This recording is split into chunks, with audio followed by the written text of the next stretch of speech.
చిగురాకులలో తిలకమ్మా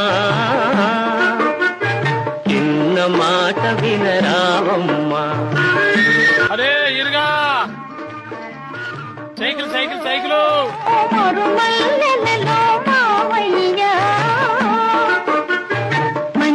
ఏటా సైకిలింగ్ కొన్నావా? ఎంత ఎత్తుకున్నావురా? 350 రూపాయలు పెట్టుకున్నా. ఏటన్ని డబ్బులు ఎట్టుకున్నావా? మరేమనుకుంటున్నావు? మా వంశం జమీందారుల వంశం. ఈ సైకిల్ నేను దొక్కుతాను, నా కొడుకు దొక్కుతాడు, నా మనవుళ్ళు దొక్కుతారు. ఈ సైకిల్ తొక్కుతూనే ఉంటారు. నువ్వేంట్రా ఈ పొలంలో పుల్లలేరుకుంటున్నావు? నాదేటుందిలేరా పేదోండి. రూపాయి కోడెట్టి ఇదిగో ఈ ఎకరున్నర భూమి 160 రూపాయలు పెట్టి కొన్నాను రా. ఒరే ఎర్రోడా, 160 రూపాయలు పెట్టి భూమి కొన్నావా? నాలాగే సైకిల్ కొనొచ్చుగా, దర్జాకి తిరగచ్చు. నాకెందుకులేరా సైకిల్? ఈ భూమిని నేను చూసుకుంటా. నా తర్వాత